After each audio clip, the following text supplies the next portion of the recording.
Hey everyone, it is Sara Linton with Baird & Warner's Lincoln Park office here to highlight the latest Chicago real estate news. Today is May 15th, 2020. Traditionally, we would have just finished one of our busiest weeks of adding new inventory to the market. Surprise, surprise, it's not the case in 2020. But today I am going to highlight the April data for units going under contract, pricing, inventory levels, and of course I want to highlight an opportunity for you in today's marketplace. The data points are all collected around my office, so east of Western, north to Irving Park, and south to 290. So let's get started with pricing. There's no pandemic pricing fire sales happening. Actually, in April, both homes and condos increased pricing compared to 2019.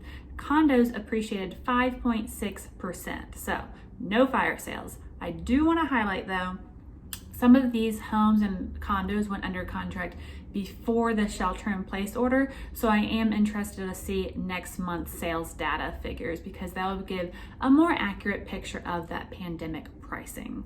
Moving along, let's talk about inventory levels. No surprise here, inventory decreased for both single-family homes and condos. Condo-wise, we had 600 less condos on the market this April than last April. Single-family homes dropped 20%. So not seeing great inventory levels. It's very tight, but that is no surprise because sellers took homes off of the market once the shelter in place happened, and those sellers that were about to list decided to push pause on their plans. No surprise there.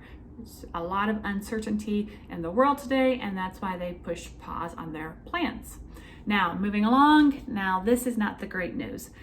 Market momentum for April was bleak. We count market momentum in regards to units going under contract.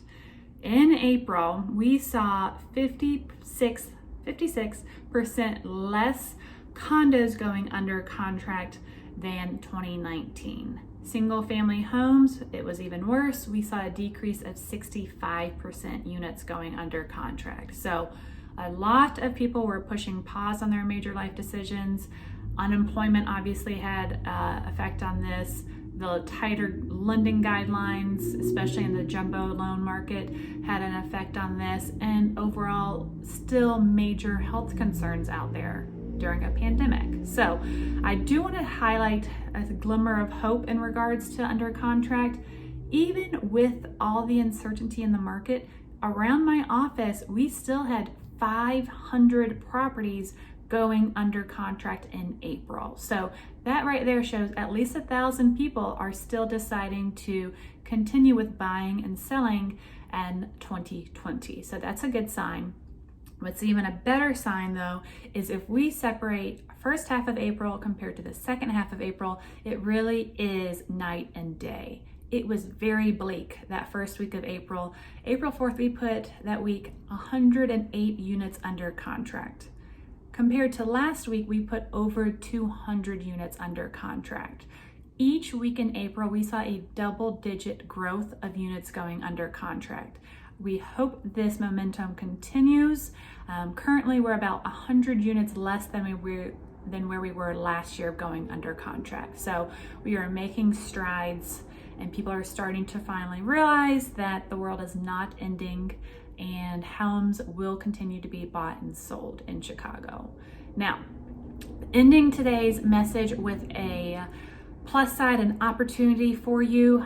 As stated, inventory levels are decreasing and it's different at different price points. So the 500 to 750 price point in North Side Chicago and near West Side Chicago is extremely tight. It is a incredible seller's market. So if you currently own a 500 to 750K home, this is the time to list it for sale, especially if you are needing more space and you are moving up to that luxury market around that $1 million price point or more. That is a buyer's market. It has over 10 months supply of inventory currently, so you would be a win-win scenario. You would sell in an incredibly tight seller's market and you would buy in a buyer's market. Any questions about the market, reach out, sarah.linton@bairdwarner.com. I hope this video finds you healthy at home.